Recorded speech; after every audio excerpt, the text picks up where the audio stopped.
And I was like, you know what? I'll Going hang into live it. now. Okay. Right. I think we're live. All right. Hello, hello. What's going on out there, world? The world is waiting for. Okay, now my browser came up. All right. So here we are, live. Once We again, are. it's a Tuesday. So what's going on, Greg? What have you been up to the last few days? Yeah, been watching the snowfall. It's Oh, been quite a big snowstorm. How about for you? Do an you have any adjustment snow for you. in New You York? know, we do, but finally, like last week when you were at your place on the beach, it was 10 below, 11 below zero when I woke Right. up in the morning. That's before the wind chill. Now it's a balmy 43 today. So Whoa. Wow. yeah, so it warmed right up. Things are melting a little bit, but there's more snow supposedly coming. We'll see. I don't know. That's like twice the temperature in Texas right now, I think. Right. I think so, which is unfair to the people in Texas, but I'm happy to have something a little less unpleasant. You know, that 10 or 11 below, it's not fun. No, it's not. Usually we try to escape that, to use our miles and points to get away from that during the winter time. But, you know, this year, of course, here we are. Right. Like everybody else. Yep. Yeah, no, South Carolina, it wasn't exactly like toasty warm, but Right. you know, being even 50 degrees instead of 10 degrees is huge. So I'll take it. Let me ask you something. Did you get a lot of rain when you were there? Because I have Yeah. family in South Carolina and they've been complaining of like rain. Yeah, the second trip, you know, we went 2 different trips, spaced a couple weeks apart. And the second trip, it did rain a lot. Luckily, every day there was some period of time where the rain had stopped, and so we were able to get out on the beach and go for a walk. But yeah, that was kind of disappointing. We had a couple sunny days though. Yeah, good for you. Good for you. So your Valentine's Day just passed. You have a favorite Valentine's Day candy, Greg? Like, is there something that, you know, your favorite indulgence for Valentine's Day? I know what I don't like. Those little, you know, Be Mine like tart things. I don't care for this. We got those for my son, right? And the first time he's been old enough to have those. And I tried eating one and I got it to break one time. And I said, you know what? This is just not enjoyable. I felt like I was going to break a tooth. And Right. Didn't taste it. It was so much more fun when I was a kid. Right. Well, you know, when you're a kid, it's like if something is called candy, you Right. like eat it happily, even if it's no good at all. Right. I do that with vegetables sometimes with my kids. Oh yeah, it's like a candied vegetable. It's got a candy coating. He blew my mind the other day. He's 3 and I gave him a little pouch of food to eat and he looks at it and he says, "What's in it?" And I said, "Well, there's apples and bananas and oats, all stuff you like." And he says, "Let me see." And he's looking at the back and I said, "There's 3, you know." And I said, "Well, there's yogurt in it. It's all stuff you like." And he goes, "There's kale." And I said, "What? How do you know kale?" And he tells me Blippy, this like YouTube children's channel, and he tells me the name of the farm in California where they grow kale. Oh, that is too funny. And I said, "You're right. It is. You love kale." And he went ahead and ate it. Oh, cool. All right. So we got some questions. We got some questions from the people here. All right. Let's go. Let's get into them. So question number 1, Grant asks, "Hi, Greg and Nick. I saw that you guys are presenting at FTU this weekend. Is FTU worth it? And what are you guys going to talk about? What do you think, Greg? Is it worth it?" I think if I remember correctly, I think it costs $25 if you're not a member of the FTU online thing. And if you are, it's included. I think, don't quote me. I don't know. I would have guessed 50, but I honestly have no idea. I don't know. It's something. It costs something. It's not free. Yeah. So it doesn't cost us anything except our time to show up and blab about stuff. Exactly. So is it worth it? I have no way of measuring that, evaluating that, because we're doing one session. I don't know what people are going to be presenting in the other sessions or if they're any good. I kind of hate to say this, but like I would guess that from our session, you're not going to get a lot more than you get from watching these Ask Us Anythings and listening to Frequent Miler on the air. So it wouldn't necessarily come just for us, but I don't know. What do you think? Is it worth it? Yeah, I mean, I think that's fair. I think that most of this, obviously, we want our readers to have access to our content. So I Right. think that the stuff that we're going to talk about is mostly related to things that you'll read about at some point on the blog, one way or another. Whether they're things we've written about yet or not, I don't know. It depends on how the conversation flows. But it'll be stuff that we will share on Frequent Miler for sure. As far as Right. whether or not it's worth it, I don't know the other speakers well this time. I know who they are, but I don't necessarily follow all of them. So if I remember correctly, I took a look and I believe that there are a couple of people talking about Disney. So that's Leslie Harvey, I think, who writes Trips with Tykes, and Joe Chung from As the Joe Flies. They're going to be, they have a bit Disney podcast, and they're going to be talking something about Disney. I know that Basic Travel Couple is going to be talking about bank bonuses with another person whose name is escaping me at the moment, but Basic Travel Couple I linked to recently in a kind of around the web post on the weekend. They're a Buffalo-based blog, and I try not to hold their Bills fandom against. I like that alliteration, Buffalo-based Buffalo-based blog. and they cheer for the Bills. I try not to hold it against them. They seem nice. So I don't know. I'm not sure what their bank account bonus presentation is going to be like, but I know they're going to talk about that.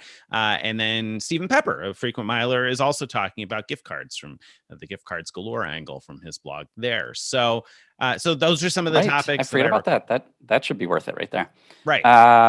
Now, also, they have a sort of an interesting subscription model. I haven't paid a lot of attention to it, but it sounds like it gets you discounts to the in-person events as well. And so it might be, that might actually be a really good deal. I don't know.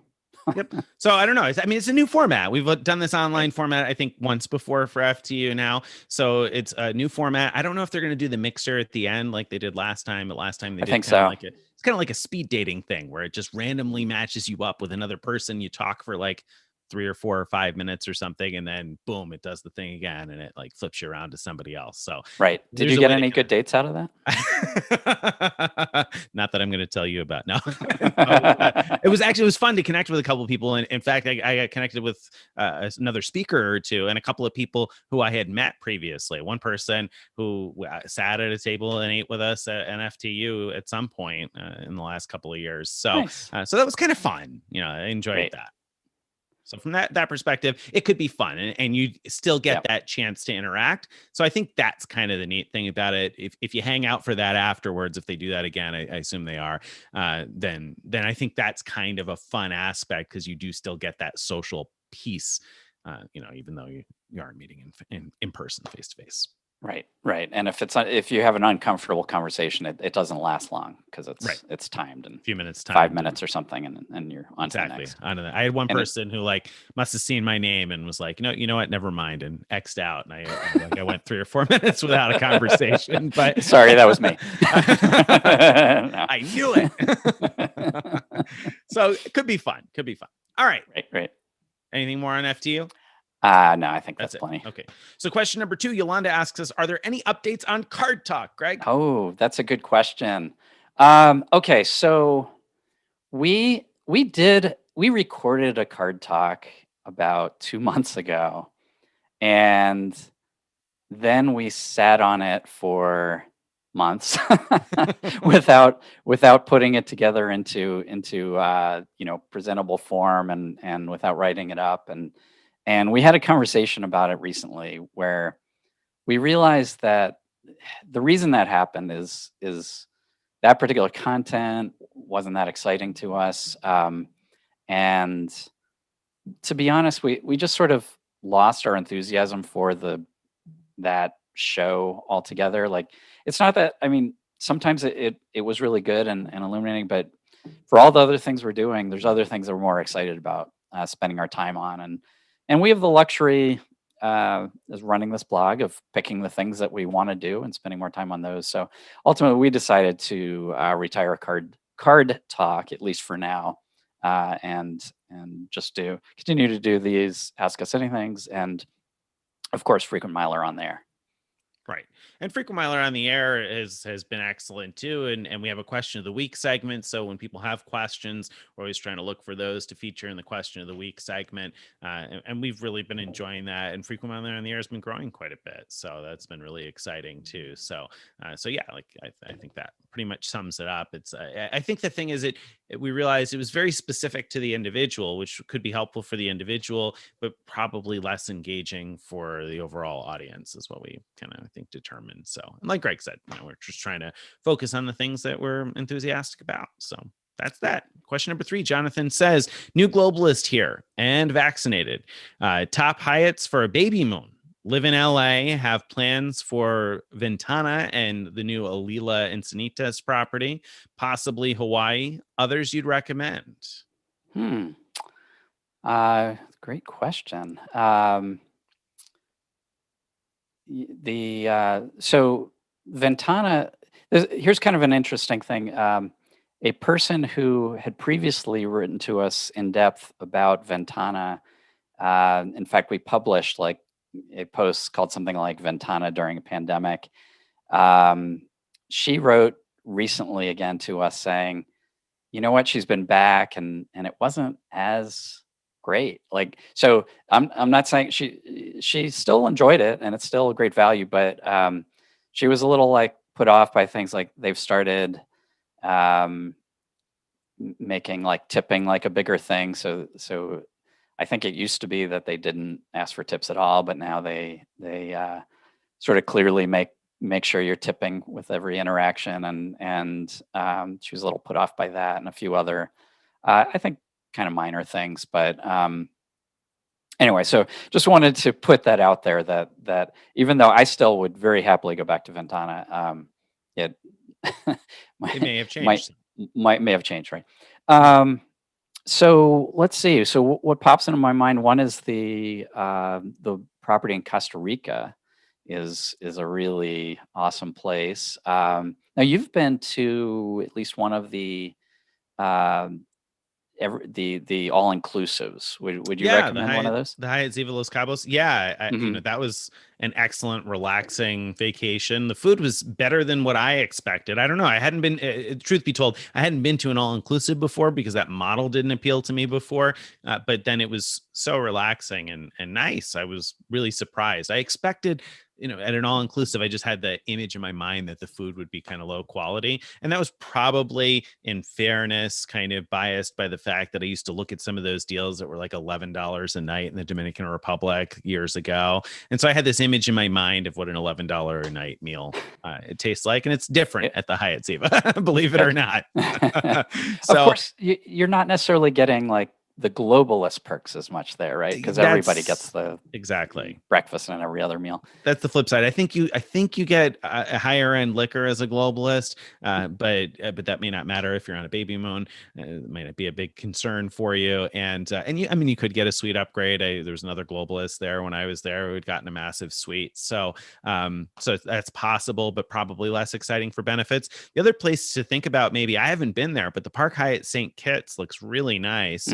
And that's a place where you would be able to take advantage of benefits like free breakfast and certainly, get a nice relaxing atmosphere. And if I remember correctly, when I read, I think they test everybody on arrival there too. So that other folks are getting tested too when you get there, and you have to stay in your room and wait for the results, et cetera. So if that's a concern for you, I feel like that would make me feel more confident about a trip anyway, knowing that all of the other guests had been tested on their way in too. So okay, and he also asked about Hawaii. So of course you had a great stay at the Kauai, Grand Hyatt Kauai. Grand Hyatt Kauai, yeah, I love the Grand Hyatt Kauai. It's a big convention-y resort, so if that's not your thing, you might not like it. But as a globalist, actually on a guest of honor booking there, I got a fantastic oceanfront suite that was just, the view was terrific in a couple different directions, and they have a club lounge there. I have no idea whether the club lounge is open right now, but in normal times anyway, the club lounge served a salad and some finger foods at night that could replace dinner if you wanted it to sometimes, and so that's nice little cost savings potentially. And I really liked the location, though there are other parts of Kauai you'll want to see, but you're going to rent a car no matter what. So you get free parking there. So that's another place that that I would recommend. I think, yeah, I don't know. In trying to think in a reasonable distance from the Hmm. mainland U.S. Is there another place that Yeah. sticks out? Well, I mean, another place that I would consider is the Miraval in Arizona. Mm, So, that gets great reviews. I haven't been yet, but as a globalist, I mean, you'll probably get an upgrade, but other than that, it's already a sort of all-inclusive type of thing. So, maybe not a lot of globalist benefits, but still, I don't. I think that'd be a perfect type of thing for a baby moon, personally. yeah, yeah, it certainly might be. Yeah. Yeah, and it's worth noting if you are considering Hawaii, going back there for a minute. I've stayed at the Hyatt Regency Maui and the Andaz Maui as well. The Andaz Maui is very stingy with benefits. You'll get your free breakfast, but an upgrade, I've not been particularly lucky with upgrades there. So if that's what you're looking for, that might not be the place to go. It's hard to get late checkout there too. Whereas the Grand Hyatt Kauai I thought was fantastic for a globalist service. Hyatt Regency Maui is fine too, but a very typical oceanside resort, so not necessarily one that would stand out to me. Right. So actually, your comment there just triggered something. I got a question recently about someone who was refused late checkout and was surprised because she had globalist status. And you do need to know that globalist does not guarantee late checkout at resorts. So that's why some resorts are good about it anyway, but most of them will be like, well, we can give you till noon, or we can give you till 1 Right. or something like that. Right. Right. I had 3 rooms booked there at the Andaz and had, quite a discussion in order to get 1 p.m. checkout for one of them. Oh, great. so, so, Yeah, yeah. so yeah. And But anyway, so those are a few places that stick out to me. I don't know if is there another place on your mind? nope. Say I another think one we now. can move Yeah, on I to the think that's next. pretty good. Okay, very good. Pouring my coffee here. So EB asks, Hyatt bonus 5 nights for opening the credit card in the end of 2020. When is that going to post? So interesting. Hmm. So I think the question here is, at the end of 2020, there was a short window where the Hyatt credit card came with 10 elite nights in 2021. It was 10 elite nights last year and 10 elite nights this year. But of course, you got 5 right away, and then the other 5 posted separately and later. Yeah. And This apparently, is late enough. If you haven't gotten those yeah, bonus 5, I would definitely contact Hyatt and yeah, say what's going on here. If Hyatt can't help you, then you'll have to go to Chase. So that's the order in which I would do it. But mhm, give it a try. I personally, when contacting Hyatt, I like to go through Hyatt Concierge on Twitter. You direct message them, and they're very responsive and able to actually get things done, which I contrast with my experiences DMing Marriott people who are like, well, you can call the phone number. they say you can do this online, and then you can't. Yeah, So then you yeah. call the phone number, and they say you should really try Marriott.com. Right, right. That is really nice. People talk often about how nice the Hyatt concierge on Twitter is, and it's not a concierge like in the sense that a 69 globalist gets a concierge, a person that they email or call or whatever. The Hyatt concierge on Twitter is open to everybody, and it really is commendable that Hyatt empowers those people to take care of business. Like they can fix something for you, whereas so many other programs, you have a heck of a time just getting to somebody on the phone or via email or whatever else that actually has the power to do so. I mean, you could talk to 6 people who are like, oh yeah, I understand, I wish I could help, but we're gonna have to kick it up the chain, whereas Hyatt makes sure that those Twitter reps are able to do it. So Right, that's right. So far, as a globalist, as a 60-night globalist, I have access to a concierge who I've been emailing with when I need something. Nothing against her, but I don't find that experience any, or at least in my experience, it hasn't been any more. She hasn't been any more responsive than on the Twitter team. Twitter concierge team. So not really sure that I count it as like a big benefit, but there you go. Hey, Yeah. Nick, here's a question for you to ask me. Okay. Ask All me right. if I've gotten my Hyatt points and nights yet from my stay in South Carolina. Ooh, yeah. Okay. So Greg, I remember that when you stayed at the destination hotels property in South Carolina, that you had not gotten the points or the nights yet. And if I remember correctly, also you were on a stay 3, pay 2, like a pay 2 nights, get 1 free deal. Right. So A, have you gotten any points or nights? And B, how many nights did you get? Right. Okay. So on my second stay, during my second stay, I emailed my concierge to tell her that, I still hadn't gotten my points from the first day. She filed filed a ticket. Missing points thing, yeah. And on Friday, this past Friday, the nights and the points for that stay posted. And within a few hours later, I'm sorry, it was Saturday, because I checked out of the place for the second stay on Friday. Mm-hmm. On Saturday morning, the points for the first stay posted. By Saturday, I keep saying Friday. Saturday morning, the points for first stay posted. Saturday noon, the points for and nights for the second stay posted. Huh. So that was so weird. So the second stay, I got 24 hours after checkout, everything posted. The first day, it took a whole thing. To answer your question, automatically on both stays, I got all 6 nights posted. Nice. Automatically, I didn't have to. I thought I might have to fight for. This resort is one of the 4x the properties where you get 4x points instead of 3x points during that whole Hyatt promo. I thought I might have to fight for that. And in fact, when I first saw the receipt, the receipt thing showing the points, I thought they had done it wrong because I saw the triple points, which are shown as double points because you have base points and then you have another line, which is no sense in making it easy to understand. Which is the triple point promo, which is double the base points, right? So that together gives you triple. And then what I didn't notice is down at the bottom was yet another line that was for the resort thing. And so that was equal to the base points. And so altogether I did get quadruple points. So very excited. Yeah, that's great. The only difference that I could tell between the two confirmations is that the one that automatically posted the next day, it correctly says in my account, vacation rentals at Wild Dunes Resorts. The one where we had to file ticket, it just says Wild Dunes Resort.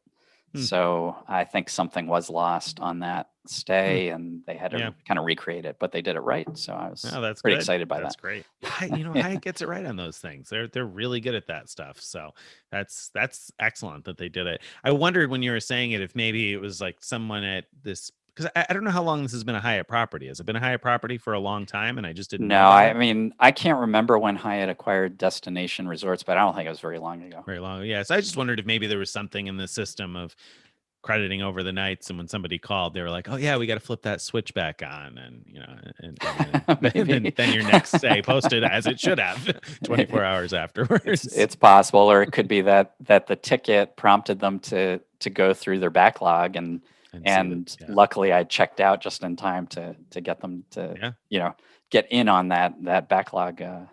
But nice. So you'll end up getting double the nights that you actually stayed. It seems right. Those haven't posted yet, which I didn't expect. But the bonus elite nights. So so from these 2 stays, each one was 6 nights, so that's 12 nights. I'll get another 12 nights because of the doubling. 24 nights. Having a Hyatt credit card gives you 5 nights, which I do. Plus, I had also completed 5K spend, so that's another 2 nights. So that's 31 nights right there. Already globalist, yeah. Nice. That's fantastic. Yeah. So there you go. Wild Dunes Resort, good place. Someplace I still have on my radar. So hopefully I'll get there. We'll see. Yeah, I'm sure you will. All right. So just some guy has a question. So just some guy says, "Hey guys, I'm looking to product change my Chase Sapphire Preferred to a Chase Sapphire Reserve next month. I also want to refer my player 2 for a Chase Sapphire Preferred for the new bonus before the product change. Do I need to wait for either bonus to post before doing the product change? Thanks." I'll leave it to you to explain if you're going to try to explain what some guy is trying to do here. And what do you think? Is there anything? All right. So, I mean, kept in mind? I think it's obvious. No. So what he's doing is he wants to refer his wife to a Sapphire Preferred from his Sapphire Preferred. So he gets she gets her welcome bonus, but he also gets his referral bonus. But he also wants to upgrade his card to the Sapphire Reserve.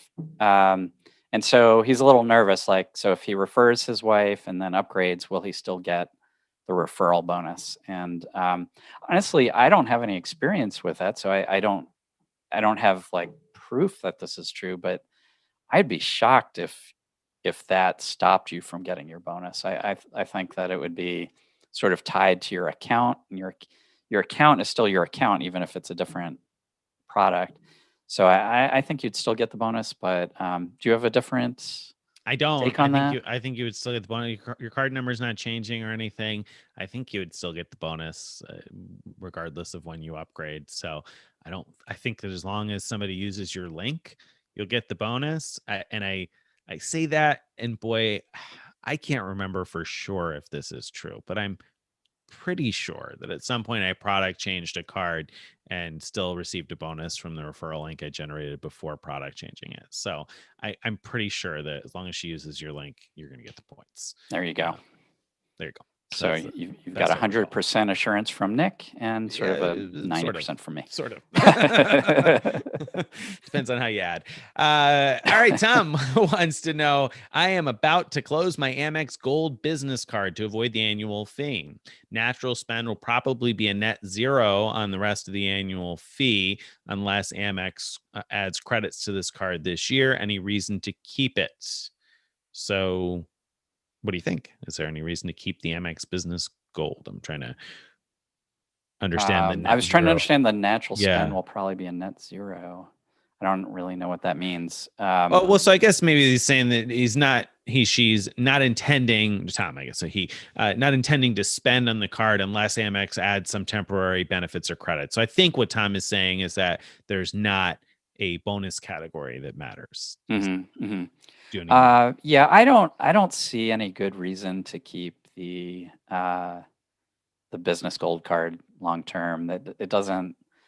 I mean, I think certain businesses that have a lot of spend in its bonus categories could do well, but that's not your average person, and so I think it's fine to cancel it. I would check first to see if there's like a great upgrade offer to the business platinum, which you might get even if you already have a business platinum. You might qualify for an upgrade offer, so that might interest you.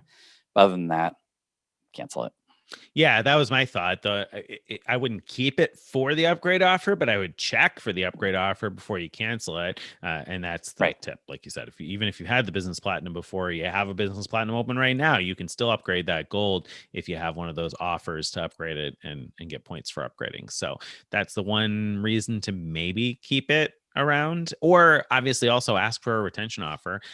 We've been doing that. Oh, darn it. I knew that was going to happen to my camera. I think my camera just shut off.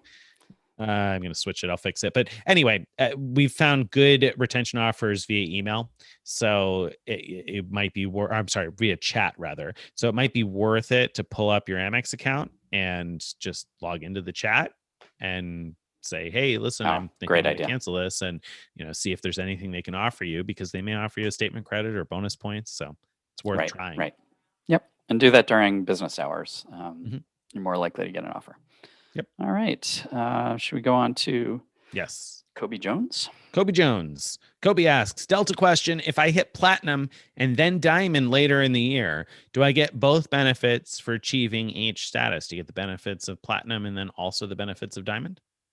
Yeah, well, I mean, for the most part, diamond status is a superset. So once you get diamond status, you have you always will have all of the platinum benefits plus more. Maybe what you're talking about is there are choice benefits that you can pick from. At platinum, you get to choose one, and then at diamond, you get to choose three. Yes, you will. Once you're diamond, if you haven't picked your platinum choice benefit yet, it's still available to pick until like the end of the elite period which you qualified for. So for example, if you qualify this year in 2021 for platinum status, you're really sort of technically, even though your platinum status will start right away, you're qualifying for the 2022 year And that status will last through the end of January 2023. That's when you have to pick your choice benefit by the end of that January. So you've got plenty of time. And yeah, there you go. It's going to work out. All right. So there you go. Go for your status. So another question I know that somebody asked on the post today was, has Marriott made any official announcement about soft landings? So has there been any sort of official announcement about whether they are going to offer soft landings moving forward? No. Was there ever an official announcement of soft landings of any sort? I don't think there ever was of any kind, even when it was dependable.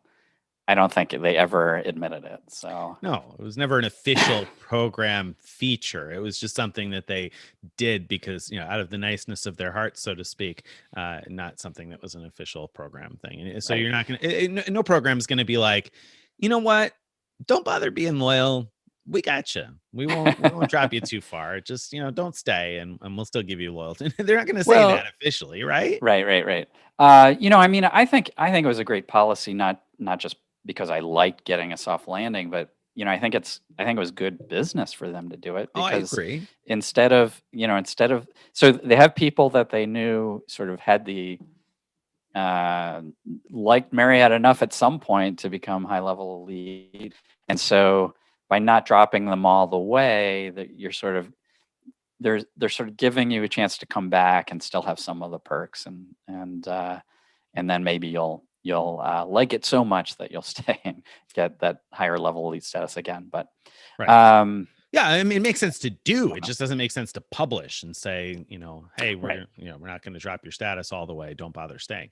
It's so it certainly makes sense for them to do it. And I don't know. I would like to see it come back. I don't know if it's gonna, but I'd like to see it. Yeah, I don't know either. So, interestingly, I don't think I have any way of testing it myself anymore, because thanks to the latest round of sort of free nights that they gave us because of last year's status, I hit lifetime platinum.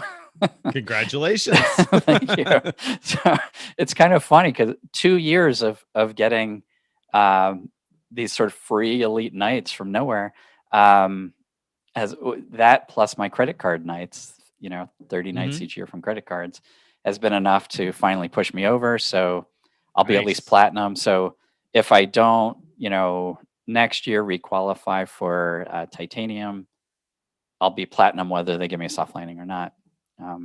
Now you might be able to test it. I will. Yeah, I'll be able to. I'm only lifetime silver, so, I'll be able to test it for a while. Maybe next year I will get to lifetime gold, because I don't have the right number of nights the right number of nights for lifetime gold yet.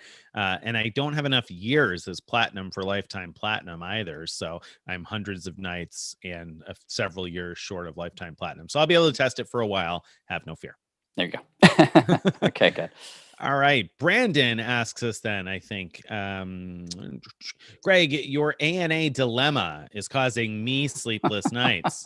Why don't you book an open-ended year-long ANA round-the-world trip for you and your wife? Could also be a great challenge for Greg. Ooh, I like it. You got enough points for 2 people to do around-the-world business class. Now, if you don't remember, Greg has 269,000, I think, ANA miles set to expire. They were supposed to expire already, and they're going to expire here at some point. When are they set to expire? And would you stop giving Brandon anxiety and just use them, Greg? God, I'm sorry, Brandon. I had no idea. If I had known how much anxiety it would cause you, I would have done something about it already. So ANA does the weirdest thing about how they extend the expiration during COVID. So this happened before, that you have to wait till your miles expire and then they reset it to the new date. So my miles will expire, I think, the end of this month, and then, if all goes right, should be extended to sometime in the summer. I don't remember the exact. It might have been end of August or something. I don't know. So you're counting on that next extension. It seems doesn't sound like you have a trip planned yet. I mean, I have no reason to expect that next extension won't happen, and so. So that said, yeah, I mean, that's a great idea. If I don't figure out what to do with my miles before, let's say a month from when they're about to expire, I love that idea of like sort of book a round the world trip for maybe, as far into the future past for the next summer or something. Yeah. And if I can't take it or whatever, then I can just make changes to it. And ANA charges like 3,000 miles per person, so not a big deal to make changes. Yeah. Well, but good if you idea. make changes after the miles are expired, is that like, can you do that? I have no idea. I don't know. I'm not sure. So enough anxiety. Get it done, Greg. Yeah. But wait until the summer. I would wait until the summer. I mean, if they're not going to expire until August, I would be looking to book something for next summer. Right. Book something that we might actually do would be really nice. We also, I talked a lot about possibility of an Australia trip that I would have been on right now, but didn't happen, obviously. So that still could happen next year. And maybe I could use those miles for that. I don't know whether I could bake in Australia in a round the world ticket and still stay under 130-ish thousand per person, though. Yeah, that I can't remember. I do remember trying, like, making some test itineraries, and I remember a test itinerary that Australia. I don't know if it stayed under what you have, and I'm sure you don't want to transfer more miles to ANA and get yourself in this dilemma again. Rather not, right? I could see doing an extra 5,000 or 10,000 just to get to the point I need. If I think it's likely, I'll do the thing. But that could be a fun challenge, so that's something to keep in mind. I feel like it would create some good content. The other thing is, so if anybody out there doesn't know what we're talking about with ANA around the world, I think it'd make great content because I bet there are a lot of people that still somehow aren't aware of what a fantastic value the ANA around the world chart is. Sure. And a lot of people that are aware, but are like, but how do the fuel surcharges end up working out? Because I know they charge fuel surcharges on some airlines. And so how much is it really going to cost you in dollars and cents? And so it'd be great to have you go out there and make a booking. Yeah, for sure. All right. So Tom added a little bit more detail to a question we already answered when we talked about the business gold card. Tom added a little more detail and said Amex was offering $100 credit to keep the card. He closed 2 other Amex business cards last year. He's not sure if that affects anything. I don't know as though that has anything to do with the retention offer you're being offered. The one follow-up question I would have is, when did they offer you the $100 credit? Because I have heard of there being some change in the offers as you get closer to the time when you have to pay the annual fee. So not wild differences, but I have heard of people getting better offers a little bit closer to the time they have to pay. So if you asked well in advance of when you needed to, your cancellation deadline, it might be worth asking one more time to see if there's anything new. I don't know. $100 wouldn't make a difference to me. You, Greg? No, because the card costs what, $295, something like that, somewhere in that range. $295. Yeah. So $100. No, it still wouldn't be worth it to me personally. Me either. Agreed. All right. Question number 9. Eddie says, hi, guys. I have an upcoming award stay at Andaz on Maui and deciding how to pay for my incidentals. So what would you do to pay for the incidentals? I guess maybe we're asking, which card would you use? Are there any offers? Is there any way to get a deal on a gift card? What would you do about incidentals, Greg? Sorry. There's more. There was more. First 300 will go on my Amex since I have the $50 off Amex offer, 50 back on 300, assuming I use the right card, right? I think it's actually 60 back, but I thought so too. I thought so too. Okay. But Greg knows all about that one. So 60 back on 300. And then after that, thinking World of Hyatt, Reserve, Brex, something else. I mean, I would do the World of Hyatt card to get 4x points. I can't think of anything that would give you better rewards than that. The incidentals, no. I mean, the only thing you could do that would be better, I guess, is buy Visa gift cards if you catch a fee-free Visa gift card and you have an Ink Cash card, you buy them at 5x and then use those at checkout to pay your incidentals, and then effectively have gotten 5 ultimate rewards points per dollar spent. But then you got to deal with multiple cards maybe, and a small balance on something at the end, so that may not be convenient for you. But that would provide one more point per dollar if you're looking to, eke out a little bit more. Of course, you have the Sapphire Reserve. Don't forget your $300 annual travel credit that could be used on at the Hyatt. If you have a city prestige, your $250 annual travel credit there should be triggered by charges at the end, as I would think. So those are a couple of other options. I can't think off the top of my head of other cards like that. Real-time mobile rewards, would that trigger if the incidentals were more than $500? US Bank?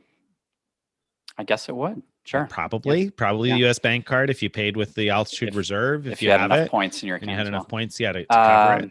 Yeah. So the other thing, just sort of to think about, is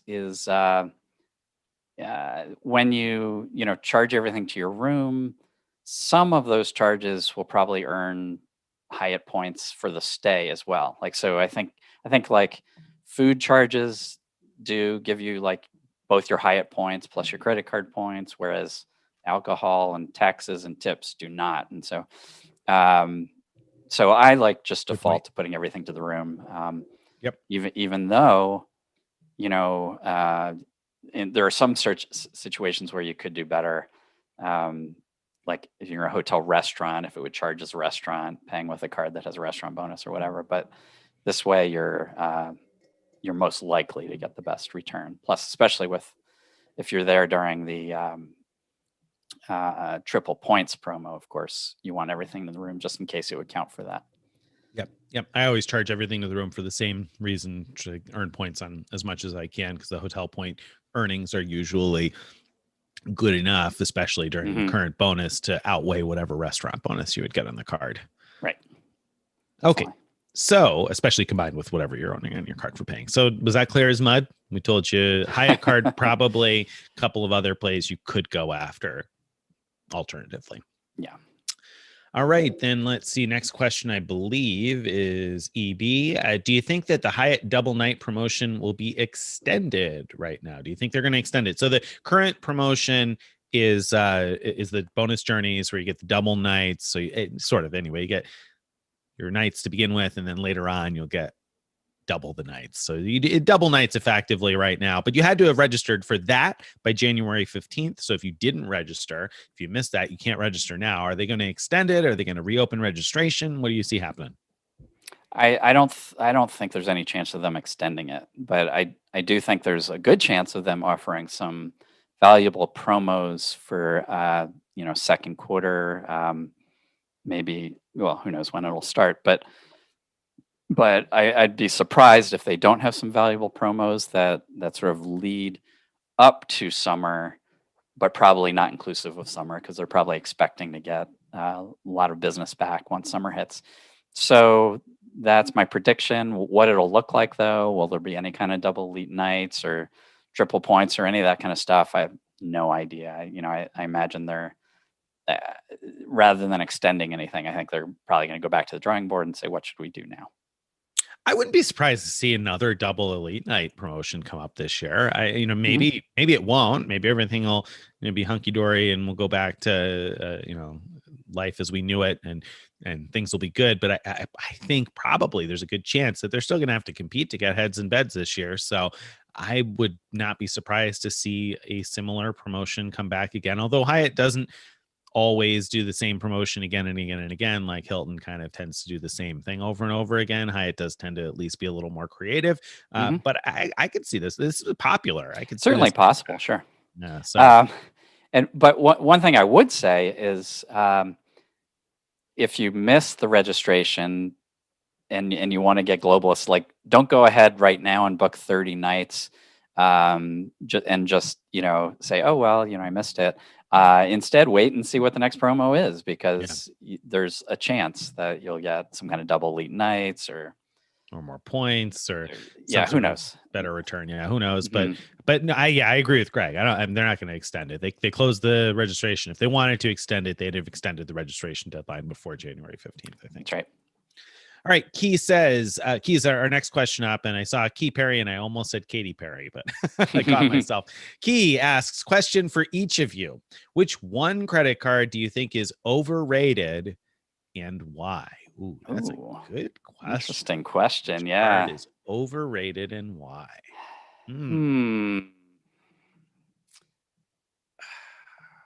boy. I know what my instinctive answer is, so I'll give it while Greg thinks for a second. Go for it. My instinctive answer is the Sapphire Preferred, the Chase Sapphire Preferred. And the reason that I say that, I think it's actually a great starter card for somebody who's new to the hobby. So I feel like it's overrated, but at the same time, I feel like it's for good reason. I think it's a good gateway drug to the rewards world, because it's only $95 a year and it gives you a nice big bonus. However, long term, the Sapphire Reserve is probably a better deal for a lot of people. Now, I say that, and I've argued in the past why the Sapphire Reserve isn't necessarily a good deal for everybody, and why I thought maybe I shouldn't keep it. But truly speaking, these days, a card that only earns 2x on travel and dining is just not that exciting anymore, because Amex has the Blue Business Plus that earns 2 points per dollar everywhere. You could have the everyday preferred and get 1.5 points everywhere, 30 transactions a month. So at least 1.5 base, if not 2. Chase has the Freedom Unlimited that earns 1.5 points everywhere. Citi has the Double Cash that earns 2 points everywhere. So like, 2 small 2x bonus categories, I just think is probably not worth a $95 annual fee anymore. Citi Premier, you get 3x at the grocery store. I mean, the Sapphire Preferred just doesn't have as much going for it anymore as it once did. And I think, ironically, I value it a little bit less now that the competitor cards have gotten so much better. The Sapphire Reserve is a slightly more interesting option now, because the net cost is not that much more, and yet it opens up some additional things some additional benefits that I think are probably worth the cost difference for a lot of people. So the Sapphire Preferred is the one that I feel like if you ask anybody in like the blogosphere, what's the ideal card for a beginner, everybody's going to be like, oh, Sapphire Preferred, because it's kind of a reflex. And it's hard to tell a beginner, hey, this $550 card is, the great one to start with. The Sapphires, it's just not going to go over with most newcomers. So that's why the Sapphire Preferred gets the attention it does, because it's a good bonus. It's a decent currency. You can transfer to a decent number of partners, but it's taken everywhere because it's a Visa versus an Amex or something. But overall, in the rewards landscape, once you've become experienced and gathered some cards, it just doesn't really have a spot for most people, I think. Yeah, good answer. It's funny when I read the question, what pops in my mind are all kinds of examples of underrated cards where people don't realize how good they are, and we've talked about a lot of them in the past, so won't go into that. But I'm gonna say is like just about any Delta card is overrated. And well, yeah, because if you've rated it at all, it's been overrated, right? Well, and I'm talking about not so much like the blogosphere, but just individuals. I know, I run into people all the time who they hear what I do, and then they proudly get out their Delta card and be like, I'm using this to pay for my, restaurant or whatever. And you just want to slap your head and go, no. One of the things, so Delta, Delta's had one devaluation after another. Their miles just aren't worth as much as some competing programs, and certainly not as much as transferable points. So, spending on Delta cards, unless it's to get elite status, is just not worth it, in my opinion. And what kind of gets me, the more I think about it, is like some currencies have recognized that they're not worth as much as their competitions. For example, all the Hilton cards offer like at least 3 points per dollar, because they know those points aren't worth as much. So they give you more of them. Virgin Atlantic gives you 1.5 points per dollar with its credit card. Again, they know that, on average, their points aren't worth as much as some of the competition. Delta hasn't acknowledged that with the earning structure on their cards. They added some category bonuses, but still, base earning rate is 1x. It's not good. No, I agree. And I think that was actually a great pick, the Delta cards. And I think it's a great angle to look at it from the perspective of general travelers, because I think the average traveler probably doesn't separate the quality of the airline from the quality of the airline's credit card. And, and so I think a lot of people love Delta because they find it to be better than the competition, which I say that as somebody who's flown Delta like 3 or 4 times now in the last couple of years, and then not at all since like 1986. So I'm not like a Delta fanboy by any stretch of the imagination, but I know that a lot of people are. A lot of people really love the airline. The miles just stink. So the credit cards are not a good play for most people. Right. And I mean, the gold, the basic gold card could be totally good for people just to have and to hold because it gives you free check bags. The platinum card could be good because it gives you that free companion ticket as well as the free check bags and so on. So they each can have their place, especially again, if you're seeking elite status with Delta, but for the average person just spending to earn miles, 1 mile per dollar, terrible deal. Yeah, it's funny because I remember a family member at some point saying, "Oh yeah, I use my Delta card for everything," and then I got my ticket to fly here, and it was it was free. It was great. Right. I thought, I mean, how much spend did you do to get that free ticket to fly here? Oh my goodness! I know. Same people, if they just use a 2% cashback card and use that much better cash back to buy tickets, they'd be better off. Yeah. Yep. All right, good. Adam asked the next question, and I guess you should ask me that one. All right. Nick, what happened to your weekend around the web posts? Good question, Adam. What happened to the around the web post? So in the past, we did one post on Saturday nights that was like an around the web collection of stories from other sites. And so what we decided to do was kind of change format and just do individual posts, and we kind of tag them as around the web when we do them that are focusing on like sort of our quick take on somebody else's post. So for instance, one that pops into my mind that I recently did because I talked about it earlier was one about the HSBC bonus, really the bank account bonus thing that Basic Travel Couple had done when they talked about a SoFi loan and using it to meet the direct deposit requirement. So I basically wrote up the general idea, but gave you enough reason to go and check out that post and read about it. So we kind of just switched format to doing it that way instead, because a lot of times we found that those around the web posts had articles in them that we would like to have something at Frequent Miler to reference. So if we wrote about that in the future, we'd like to be able to reference one of our own articles,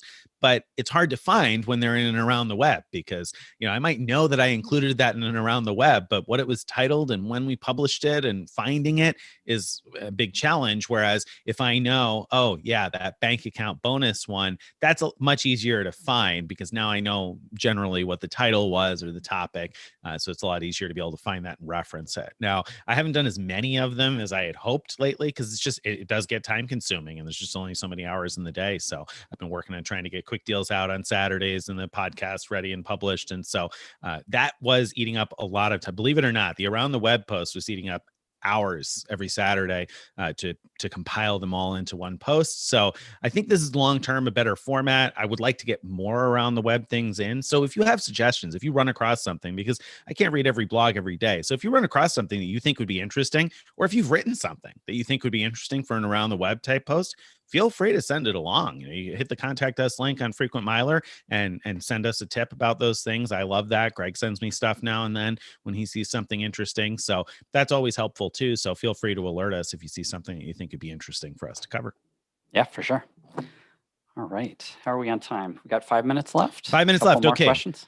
Garvey asks, not all of the membership rewards cards. Got all of the membership rewards cards. Should I cash out 800,000 membership rewards to Schwab for $10,000? So he's gotten all of the membership rewards cards, 800,000 membership rewards points. What do you think, Greg? I mean, you're a guy sitting on a lot of membership rewards points. Is this a smart play? You can cash them out 1.25 cents each. You wrote the guide recently on how to do it with the Schwab Platinum card. So cash them out for 10 grand. What do you think? Maybe. So yeah, so the way I think about it is this: you can get a lot more than 1.25 cents per point value from membership rewards points for things like transferring to ANA for a round the world ticket, or transferring to ANA for a business class to Europe ticket. There's a lot of examples where transferring to the right partner and booking an award will get you way, way more value than that. So the way I like to think about it is come up with a number of points that you think is like not even necessarily likely, but possible that you might encounter a situation where you need 300,000 points. I'm just making up a number for a number of trips, and then say, okay, I'm going to keep those as membership rewards points, and then everything above that is fair game to transfer to cash, because that way you still have the stash of super valuable membership rewards that you may or may not need, and then you also get the cash value, which you can, of course, you can put in the stock market, or the money can actually grow, which the membership rewards are not going to do. Right. Right. I So mean, I would do some kind of hybrid approach like that. had you done that a year ago and bought Bitcoin, I mean, you wouldn't be here asking us questions. Had I done that a few weeks ago and bought GameStop? Right. Right. So I mean, if you've got investments to make, that kind of thing, it can certainly make sense. I like having my points, but I think Greg is right. There becomes a threshold where you're like, okay, I don't really need more points than this. In cash, I can invest and earn something on. The points aren't earning anything. The points are only going to devalue over time. It's very unlikely that points will become more valuable. I guess there's some scenarios, but overall, it happens. But yeah, so that's something to keep in mind. All right, Key asked us our last question. Are there any spending thresholds you recommend hitting during tax season besides maybe the $15,000 spend for Hyatt free night certificate? Greg, did you decide if you're going for Delta Diamond again? I know you did decide that. Are there any other big spend bonuses?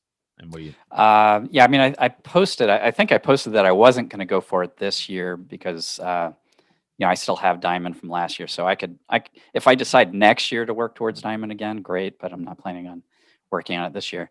That's a good question. So what other sort of compelling big spend bonuses are there? Like, one thing that pops into my mind is some Hilton cards that'll give you like a free night after 15K spend. And this year that's more valuable than usual because it's good till if I remember right, the end of next year. Mm-hmm. So if you do that early, it's sort of valuable longer. Plus it's good for any day of the week.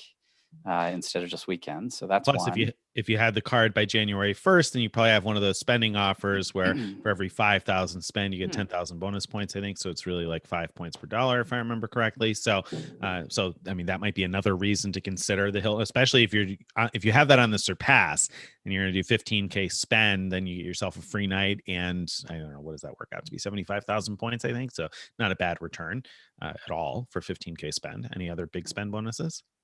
I mean, there's a lot of them, but which ones are sort of the most compelling? I mean, if you're a JetBlue flyer, you could go for Mosaic status, but I think that's 40K spend, right? 50, 50K, 50K. I always it's a lot, yeah. 50, yeah. Of course, there's like Marriott. You could spend your way to Platinum with 75K on certain cards, but here's what you could do: Spirit. You can spend your way to Spirit Airline status. 20K for gold, 50K for whatever 20 silver. I don't know, 20 and 50, I think, were the numbers. There you go. Spend your way to Spirit Airlines elite status if you like, Key. If you're looking for Spirit luxury, you can do that. So what you should do is go to the best offers page. So if you go to frequentmiler.com and you click where it says all, best credit card offers, all offers, somewhere near the top there, it says best big spend bonuses. And you click that link and it will take you to the page where we have laid out all of the best big spend bonuses in some sort of an order that will make sense for you to take a look through and see what else there is. I mean, the Radisson card, every 10K spend will get you a free night cert, but it's only valid in the US, and with prices generally low in the US right now, I don't think I would probably prioritize that. So right. Otherwise, cashback. Cashback is the other good play there, but not other big spend bonuses that come to my mind either. Yeah, it's a great question because with tax season, people have an opportunity to put up a lot of money and get a refund quickly. Relatively quickly. Relatively quickly, yeah. IRS might not be that fast these days, but so yeah, no, I mean, I think it's a great thought, and maybe we should think about it more and do a post on that. Yeah, I think that's a good idea. All right, so we have a homework assignment. Thanks, Key. Thanks for the homework. Right. but a good timely topic. All right, are we out of time? I think that's it. That's it for today. All right. Thank you, everybody. That's it. Thanks everyone for joining. It was great seeing you.